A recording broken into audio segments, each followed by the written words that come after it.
여러분, 실존에 대한 물음은 20세기 유럽 사상을 지배한 사상입니다.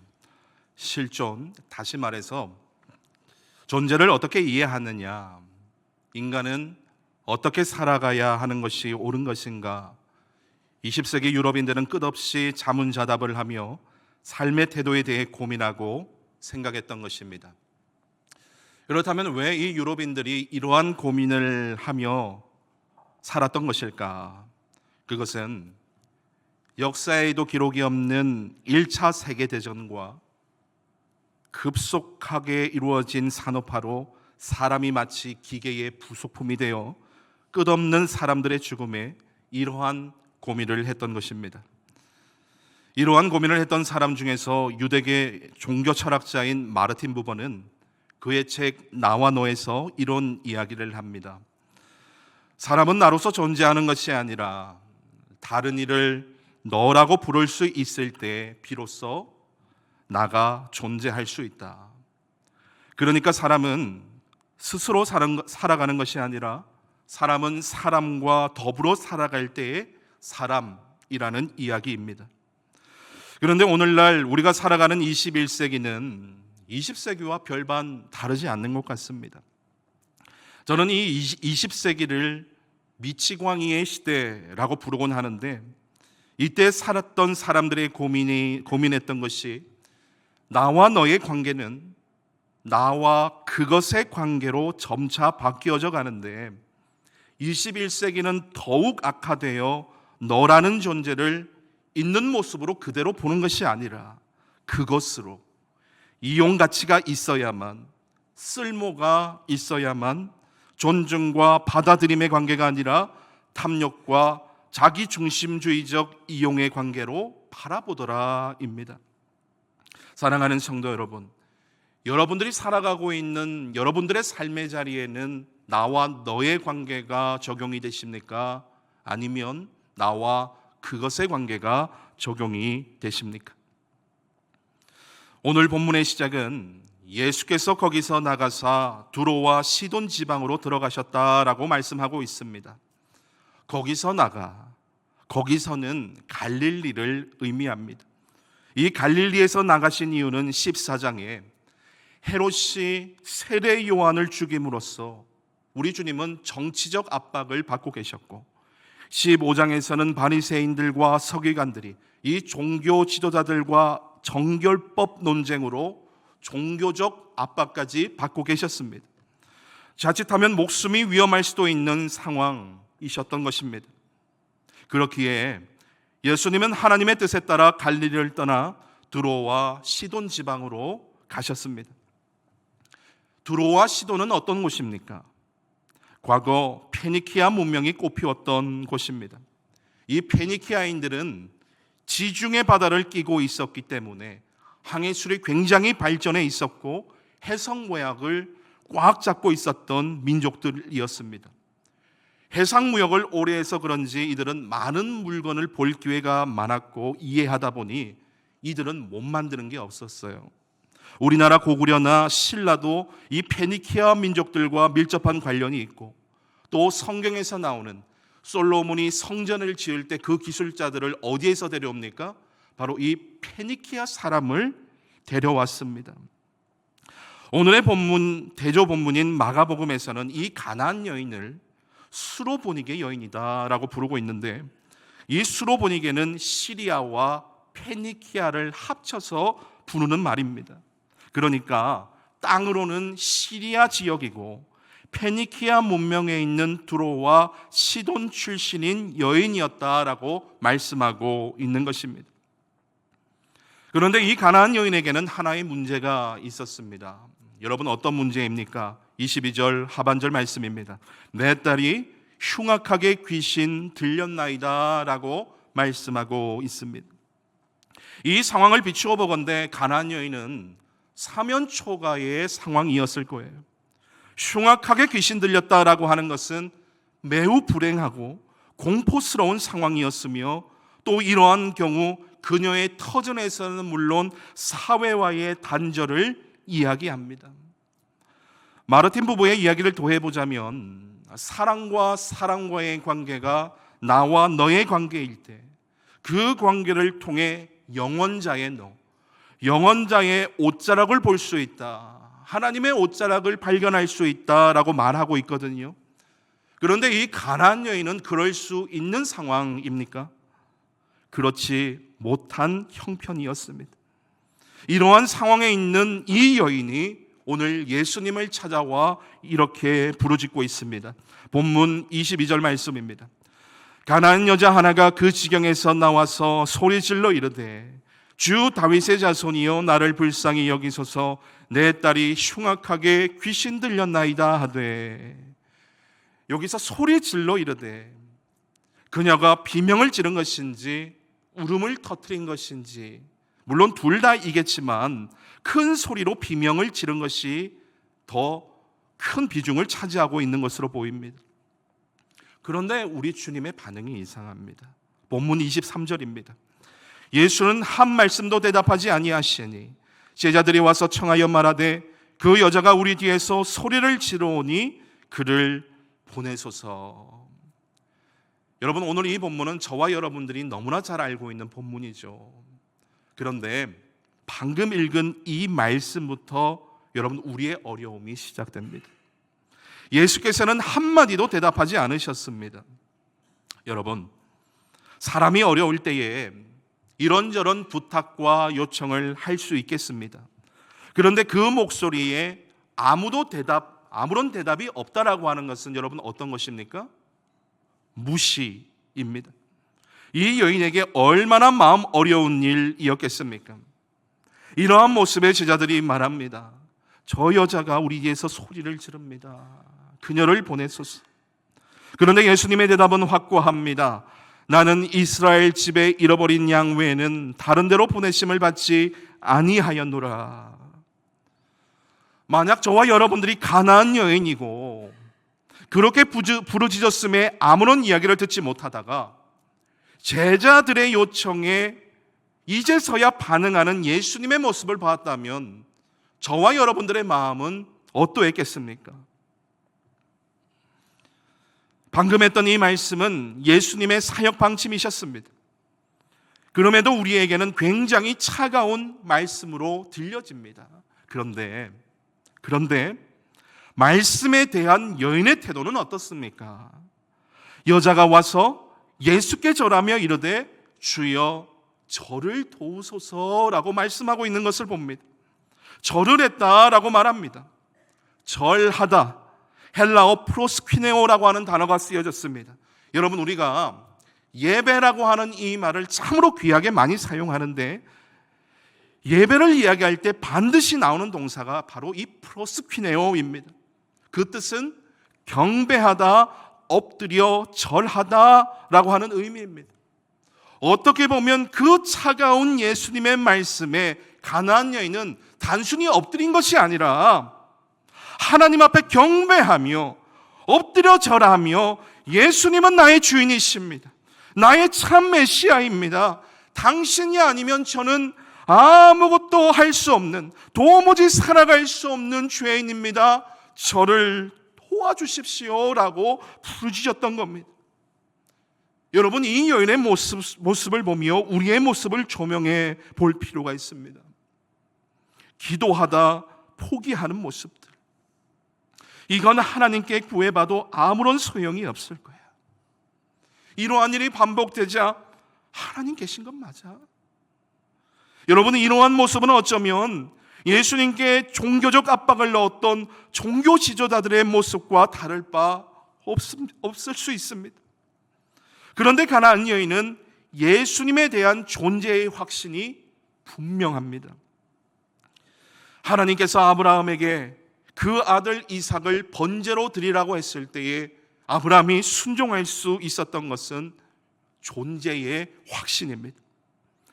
이성적으로 이해되지 않은 상황 속에서 물 위를 걸은 베드로, 존재의 확신입니다. 하나님이시라면 분명 선한 길로 인도하실 거야. 예수님이 오라 하시면 이 풍랑과 파도는 아무런 문제가 되지 않을 거야 라고 그들은 믿고 나아갔던 것입니다. 그런데 예수님은 이 여인에게 이렇게 말씀하십니다. 대답하여 이르시되 자녀의 떡을 취하여 개들에게 던짐이 마땅하지 아니하니라. 여러분, 왜 예수님은 이 여인에게 이렇게 모질게 하셨을까?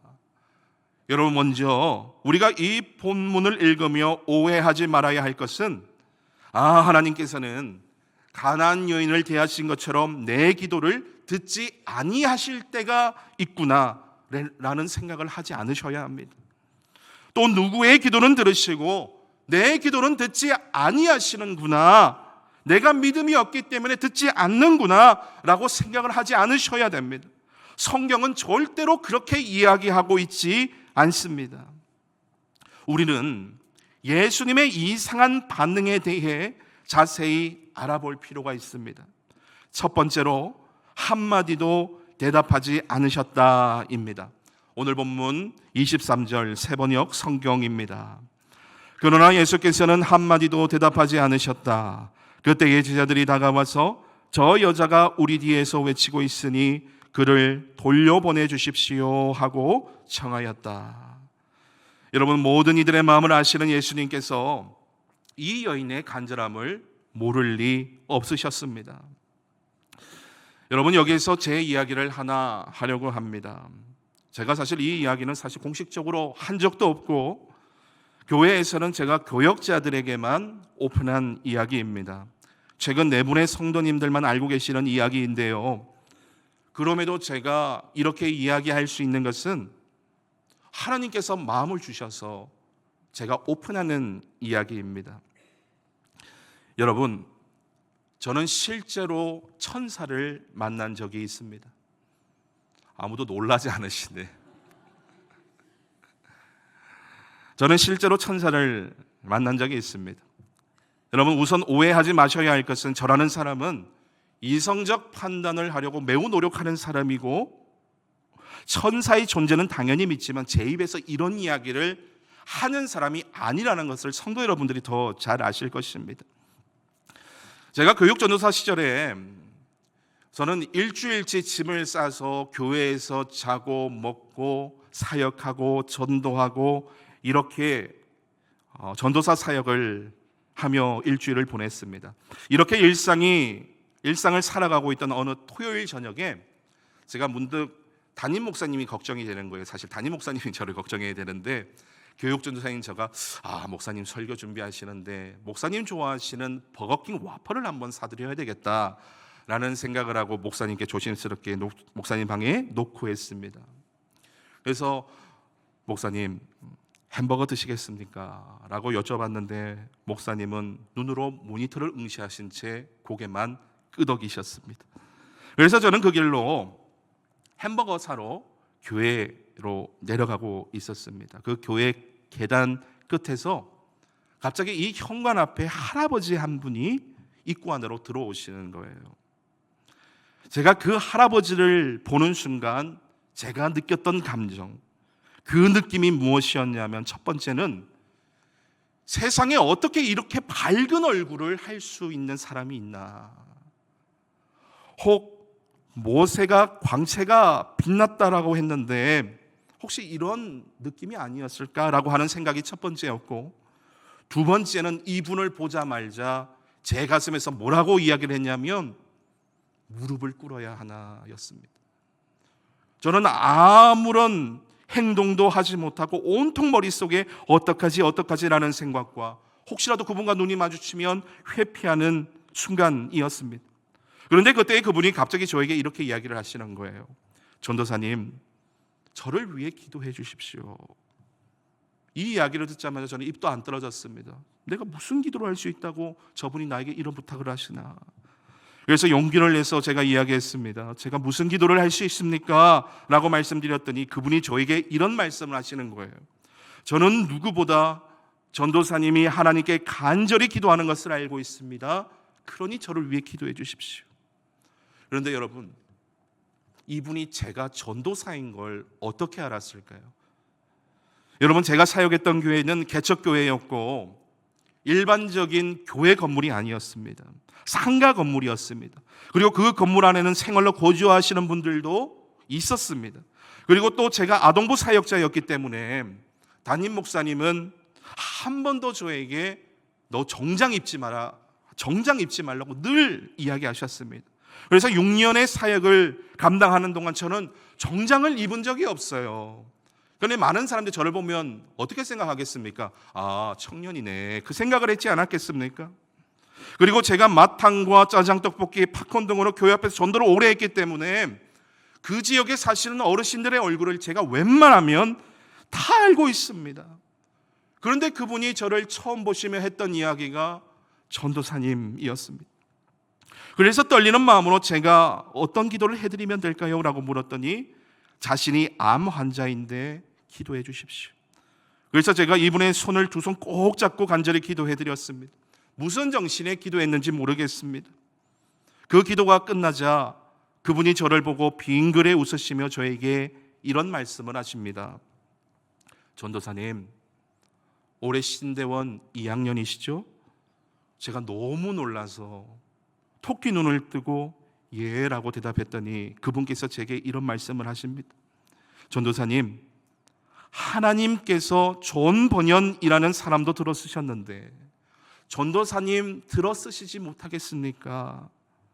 하나님께 기도하십시오. 여러분, 그때 하필 제가 읽고 있던 책이 무엇이었냐면 존 번연의 철로 역정이었습니다. 저는 너무 소름이 끼쳤습니다. 그리고 그분은 갑자기 어디론가 사라져 버리셨고 저는 너덜너덜해져서 어두컴컴한 길에서 정말 저하고 친한 삼총사 목사들이 있어요. 한 분이 담임 목회를 지금 하고 계시는데 그 형에게 전화를 걸어서 그 형에게 다짜고짜 형, 나 천사 봤어. 그 순간 정적이었습니다. 왜냐하면 이 형님은 제가 이런 소리 안 하는 걸 누구보다 잘 알고 있거든요. 여러분, 제가 오늘 이 이야기를 왜 여러분들에게 말씀드리냐면 평범한 제가 너무 힘들었던 시기였어요. 사역이 힘들었던 게 아니라 저의 옆을 둘러싸고 있는 상황들이 말하지 못할 그런 상황이었습니다. 너무 힘들었습니다. 그래서 하나님께 늘 기도했어요. 하나님, 저 사역 그만둬야 할까 봐요. 저 돈 벌어야 될까 봐요. 앞으로 제가 어떻게 살아가면 좋을까요? 끊임없이 하나님께 매달렸습니다. 그런데 감사하게도 하나님께서는 저에게 이런 은혜를 주셨습니다. 제가 이 은혜를 나누는 이유는 제가 특별하다 이런 이야기를 절대 하는 것이 아닙니다. 부끄럽지만 그때 당시 제 믿음은 누구보다 보잘것없는 사람이었거든요. 그러니까 하나님이 저를 불쌍히 여기셔서 이러한 은혜를 주셨던 것이 아닐까라는 생각을 지금도 가지고 있습니다. 그리고 오늘 이 이야기를 하나님께서 왜 하라 마음을 주셨느냐? 하나님은 저뿐만이 아니라 오늘 이 자리에 계신 우리 모든 성도님들을 사랑하신다라고 하는 이야기입니다. 여러분들의 형편과 여러분들의 삶에 맞게 지금도 살아 역사하시는 분이 바로 우리 하나님이시더라라는 것입니다. 이러한 분이 오늘 이 가나안 여인에게 하신 말씀은 다 이유가 있는 것입니다. 대답하여 이르시되 자녀의 떡을 취하여 개들에게 던짐이 마땅하지 아니하니라. 여러분, 여기서 개들이란 버려진 들깨 퀴온을 이야기하지 않습니다. 성경에서 나오는 개들이라고 하는 이 표현은 전부 부정적 의미에서 버려진 들깨 퀴온이라 사용했지만 유일하게 가나안 여인에게는 퀴나리온, 오늘 우리나라 말로 강아지라고 하는 개념을 처음 쓰셨습니다. 부정적 의미가 아니라고 하는 이야기입니다.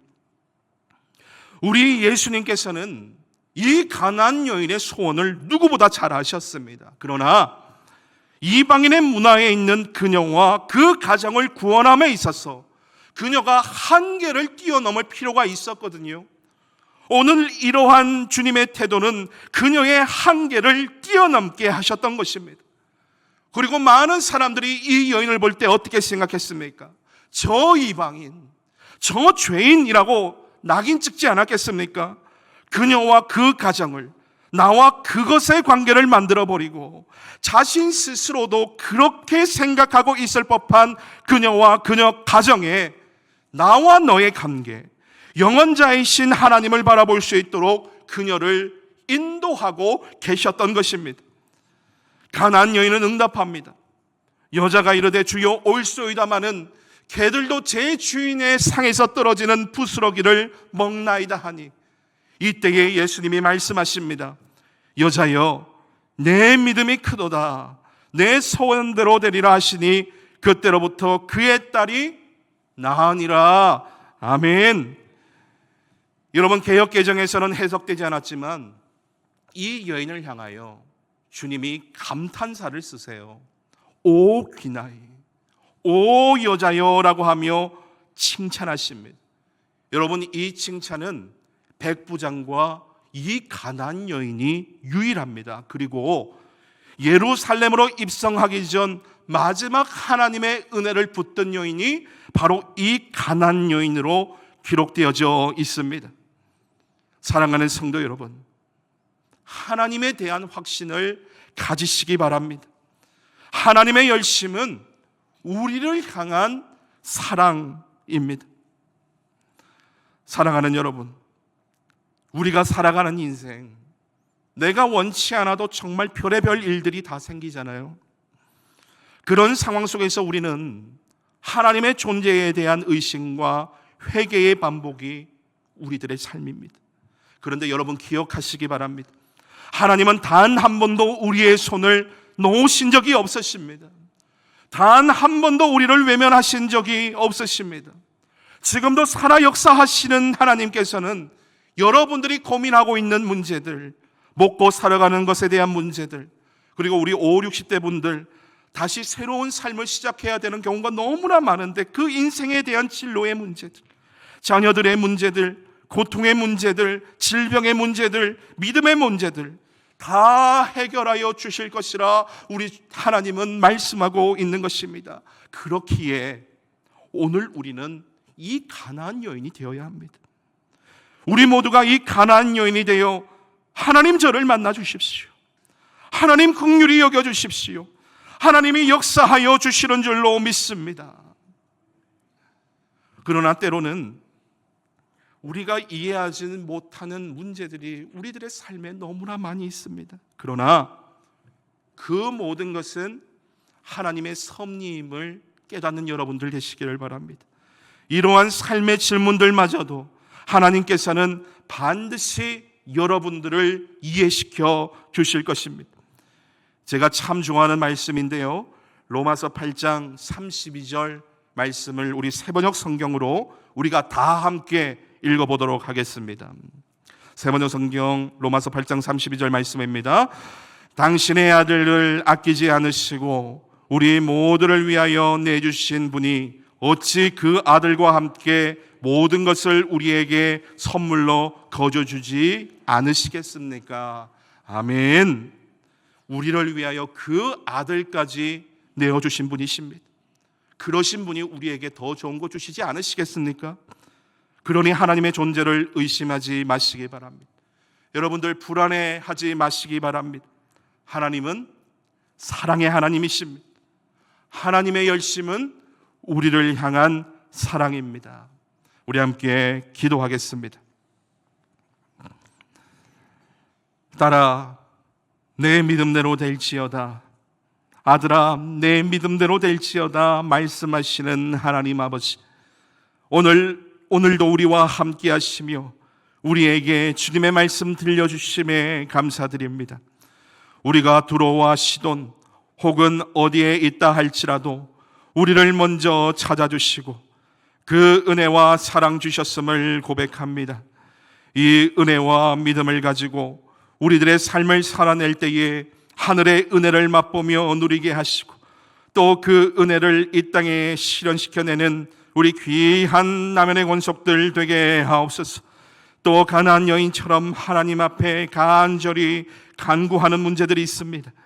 인생의 진로의 문제, 자녀들의 문제, 고통의 문제, 질병의 문제, 믿음의 문제 등 많은 문제들 주 앞에 올려드리오니 여자여 내 믿음이 크도다 내 소원대로 되리라 하시니 그때로부터 그의 딸이 나으니라. 이 말씀이 우리 인생의 간증이 되게 하시고 고백이 되게 하옵소서.